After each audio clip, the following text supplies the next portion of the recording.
Hi hello అండి. ఎట్లున్నారు? బాగున్నారా? నేను బాగున్నా, మీరు బాగుండాలని ఆ దేవుని కోరుకుంటున్నా. ఈరోజు కంటెంట్ ఏంటిదంటే, చావు కూడా పెళ్లి లాంటిదండి. ఇప్పటి కాలంలో అట్లుందండి. ఒకప్పుడు 20 సంవత్సరాల క్రితం చనిపోతే ఎవరైనా అది ఒక ఘోరమైన పనిష్మెంట్ లాగా చూసుకునేదండి. ఇంట్లో కూడా చుట్టుపక్కల వాళ్ళు కూడా చుట్టాలు కూడా పక్కింటి వాళ్ళు కూడా స్పందించి చాలా బాధపడేది. అలాగే ఇప్పుడు భార్య ఉంటది కదా, ఆమెకైతే కనీసం ఇక 2-3 సంవత్సరాల దాకా అసలు మనిషే కాదండి. ఇప్పటి పరిస్థితులు ఎట్లున్నాయంటే ఒక విచిత్రమైన పరిస్థితులు ఉన్నాయండి. ఇటు మనిషి చనిపోకటే ఆలస్యం, అటు ఎంజాయ్మెంట్లు ఇంకా ఎట్లా చనిపోతే డ్యాన్సులు చేసుకుంటా, పటాసులు వేసుకుంటా, డ్రింక్స్ తాగుకుంటా అదొక ఎంజాయ్ లెక్క చావంటే పెండిలాగా చేస్తున్నారండి. ఇప్పుడు ఏమన్నా అంటే కొంత డబ్బున్న వాళ్ళు అట్లా చేస్తాను, కొంతమంది అది వేరు విషయం. కానీ అట్లా అట్లా మారిపోయిందండి ఇప్పటిలో. ఒకప్పుడు చనిపోతే వాళ్ళకి పాపం కష్టాలు ఉన్నారని ఇంటి పక్కల్లో వాళ్ళ వీళ్ళు సాయం చేసేదండి. ఇప్పుడు మాత్రం అలాంటి సాయాలు గీయాలు ఏముంటలేదు, ఎవరి స్వార్థం వాళ్ళే ఆలోచిస్తున్నారని.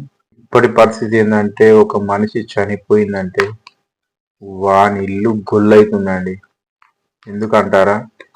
ఖర్చు, డ్రింక్ ఖర్చులు, తిండి ఖర్చులని, మన్నని, మచానం అని ఆ 10 days దాకా వాడే ఒక బాధలుండి ఇది చేస్తే ఈ 10 days వరకు వాని ఇల్లంతా గొల్ల అవుతుందండి.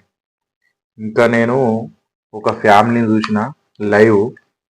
వాళ్ళకి పాపం వాళ్ళ ఇంట్లో యజమాని చనిపోయిండు. యజమాని చనిపోతే చుట్టాలేమో మస్తు మంది ఉన్నారు. ఎంతమంది అంటే ఫ్యామిలీస్ దగ్గర దగ్గర ఫ్యామిలీస్ 20 ఫ్యామిలీసే ఉన్నాయి. కానీ ఎవ్వరు ఒక్క రూపాయి కూడా పెట్టలేదండి చనిపోయిన తర్వాత. పాపం వాళ్ళే అన్ని పెట్టుకొని ఇట్లా తీసుకున్నారు.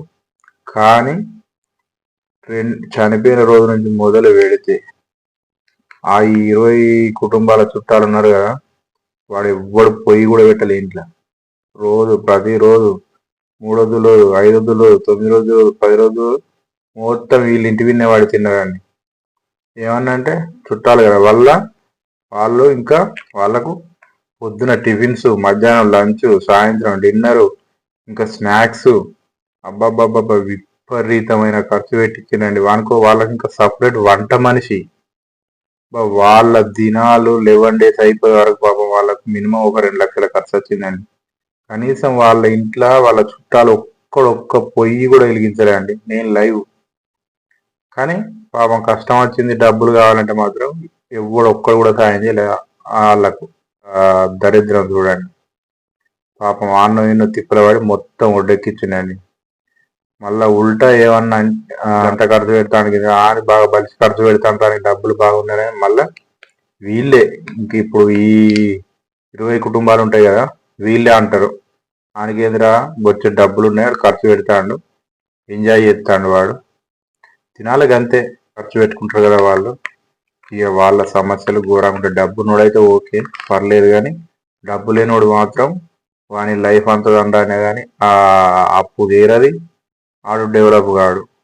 కానీ మిగతా వాళ్ళు ఈ తినిపోయిన వాళ్ళు మా మీదకి వెళ్ళి మాటలని వెళ్ళిపోతారు. అదే ఇట్లా ఖర్చు పెట్టుకోకుంటే వాళ్ళు అట్లా బాధ. ఈ జనరేషనే వేస్ట్ ఉన్నదండి నన్ను అడిగితే.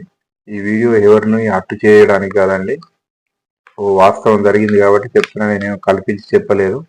ఈ వీడియో మీకు నచ్చినట్టయితే లైక్ చేయండి, సబ్స్క్రైబ్ చేసుకోండి, కామెంట్ పెట్టండి. వీడియో అసలు ఎలా ఉందనేది మీరు ఒక కామెంట్ పెట్టండి.